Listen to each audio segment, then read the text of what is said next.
The PGMOL have exposed themselves. The audio is out. Arsenal should have had a penalty. Everything about that decision goes against the protocols that Howard Webb, the PGMOL, have focused on, pushed, and somewhat rammed down our throats for the past couple of years. On the awarding of previous penalties, one of which was to Arsenal against Brighton, there is the famous João Pedro and Saliba head clash. Everything they said after those penalties has been thrown out the window, and this audio now reveals it even more so than what I thought were the ridiculous comments from Howard Webb on Mic'd Up earlier on this week. Take a listen to this, people. We're going to play the audio for you. We're going to break it down, but please like and share. If you want to push back against the PGMOL, if you want to get your voices in the comments section heard, if you want to get this video out there, like, sub, but share this across your social media platforms, because this is a terrible look for the PGMOL. So let's take a little listen. I've had to blur it, of course, because they will definitely shut us down for copyright. They keep trying to do that anyway. But let's have a little listen to what's being said here. Stay on the... So you just get... Right, can you show me... Nick Pope gets a touch with his right foot. I'll give you another angle on the touch. Guys, on the field. Show me a better angle to see that he touches the ball. I will do. I'll show you a better angle. Do you want the SSM from the other side? Yeah, Okay. super slow. Super slow-mo coming in now. Gets a touch on the ball there. And then just plants his foot in a normal action. Just there. So is that the attacker? The attacker plays the ball first. I don't know if the goalkeeper actually plays the ball. The attacker plays the ball. The attacker plays the ball, and the goalkeeper plays the ball then with his right foot there. Just play it at full speed, please. Play it at full speed. Any contact after that is normal contact, because the goalkeeper just plants his foot. Play it at normal speed for you. Yeah. Yep.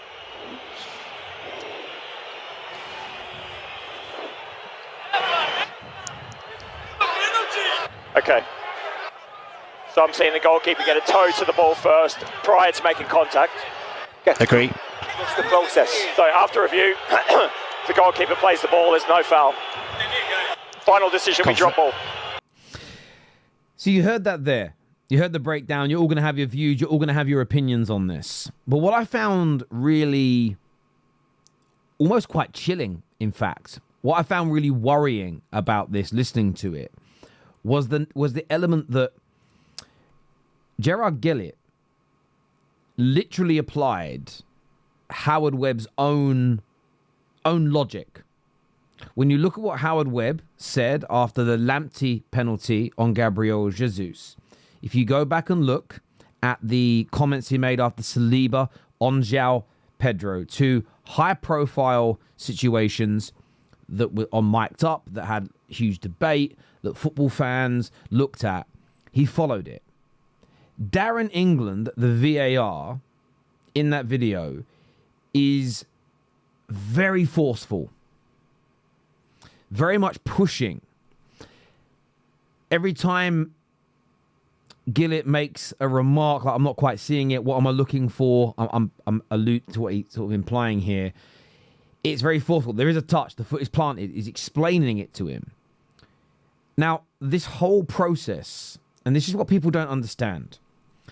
So, this isn't about whether you, me, or anybody else thinks that it should or shouldn't be a foul. That is a subjective conversation. Where this debate needs to hit home, where the media need to do their jobs properly, is it's all about the precedent set, the protocols that have been set, and what they're looking for, which has been publicly given to us by the head of the PGMOL, Howard Webb. Howard Webb has said that just because you get a slight touch on the ball, it doesn't mean you're playing it. And we're going to play you a clip of him saying that in just a moment. Saliba on Pedro, Lamptey on Gabriel Jesus. Says that just getting a touch doesn't mean it isn't a foul. What Howard Webb has also preached is re-refereeing of the game shouldn't happen. The VAR is not meant to re-referee the game. If he thinks that something has been missed and it's a clear and obvious error, They're meant to direct the referee to it so he can re-watch and then make his mind up. Oh, I didn't see that. But that isn't what went on here. This was the VAR who had already made his mind up, no penalty, telling the on-field referee, it isn't a penalty, it isn't a penalty, it isn't a penalty, it isn't a penalty. This is why it isn't a penalty. You can't give a penalty. You shouldn't give a penalty. It would never be a penalty. It can't, it can't, it can't. Re-refereeing the game. Now, again, if they want to change VAR's protocol so re-refereeing of the games happens, fine. But that has to happen in every game for it to be fair and consistent. Based on Howard Webb's own logic, everything about taking away this penalty is a disgrace. Now, again, I know there'll be comments going, Terry, but it's not a penalty. Maybe that's your interpretation of the law, and that's fine. I respect it. That is not what we are talking about. It's the consistencies of the laws being implemented in our games. It's a disgrace. Now, when I say that, if you're going to replay this clip to you about Lamptey, listen to what Howard Webb says here. Small touch there. He clips the ball there. And why it's important is Lamptey's thrown his leg out. He's got a small clip on the ball which has changed its direction slightly, exactly the same as Nick Pope's. Foot's now planted on the ground. Gabriel Jesus goes over it. At no point, and you'll hear it, at no point in this video does Howard Webb say it's a natural coming together. Take a listen. See, let's just have another look because it is slight, but there's definitely a touch there. Now, is this what you're saying? This was given a penalty, wasn't it? I mean, he brought him down quite clearly, but there was a touch there. A lot of people will say, well, the defender touched it. Yeah, and this, how ironic, it's the same game last year between the same two teams at the same place. Yeah, this was given as a penalty to Arsenal, fully accepted as such, because they see Jesus knock the ball. Yes, it hits Lamptey's leg. Lamptey doesn't play the ball away. It hits his leg, and then there's that follow-through onto Jesus, brings him down. Now, what to remember here is this, that the follow-through. So, because they're justifying this penalty, Lamptey hasn't put his foot down and it isn't a natural coming together. It's a follow-through that's taken him out. Because they want to justify the award of the penalty to protect themselves, he got a slight touch on the ball, but he didn't play the ball, he didn't win the ball. Gyökeres is going to run off. The ball has touched Nick Pope's foot, and it's changed the trajectory of the ball ever so slightly. In fact, it's slowed the pace of the ball down, right? If a ball is travelling, I'm actually going to get a ball, right, to show you. Where's that ball gone? I had a ball in here yesterday, and I've lost it. I've lost my ball. Here it is. I'll be back. Right, here's the ball. It fell on the floor. It rolled over all the way over there. If the ball is moving in this direction and it hits my hand, even if it deviates now, so if I don't touch it, it's just going to hit the back wall straight. If it touches my hand and it slightly goes off in this direction, it's highly likely the speed of the ball is going to slow down because the touching of my finger, the touch I've got is taking some of the speed off. Some of the speed off.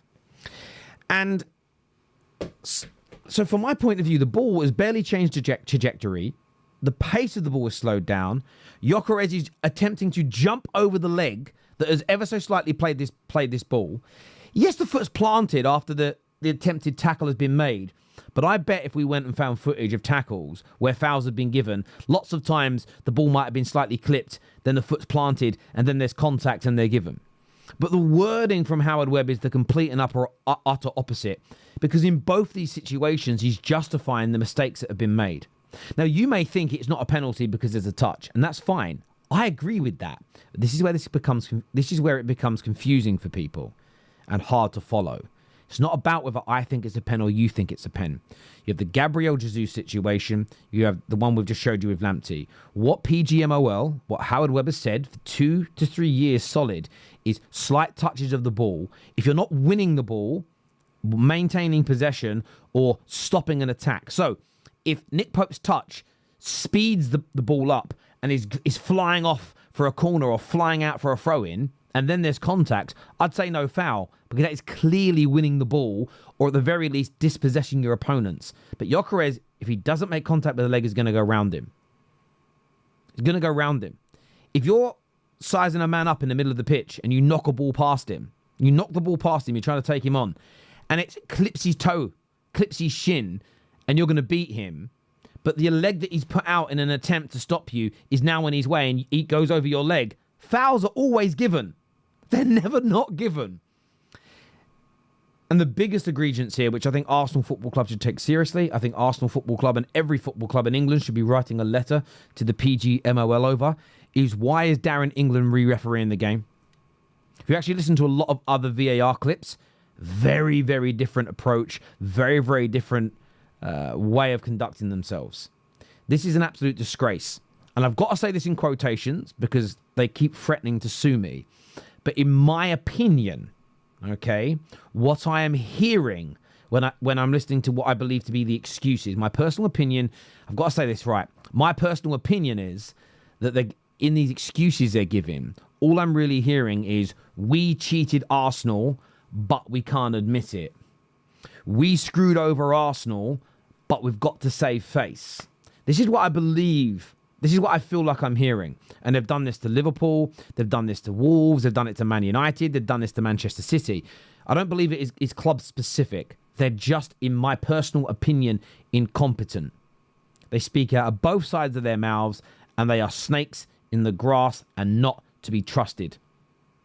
They're really, really not, because I guarantee you in the next 2 or 3 game weeks, we're going to see a very similar scenario that goes the opposite way, and they'll probably defend that as well. And the bit that gets me is every now and then they will admit defeat and they'll throw a referee under a bus or a certain decision, and they'll go in on it. And normally they pick a situation where they'll get, like, if Man United get away with something this weekend against Sunderland, they'll admit to that one straight away, because United are under the spotlight. We're not a very good team at the moment, and it will make sense to do it. They're very clever on when they pick which ones. Oh, you know, quite a small club, we made a mistake. We'll admit a mistake for this small club because it will get almost no traction because it's for a small team. I know their plan. I know what they do. A handful of big ones, yes, but it's always very convenient. For me, look, hit that like button, make sure you're subscribing, but this was just an absolute disgrace by the PGMOL, VAR, and Howard Webb.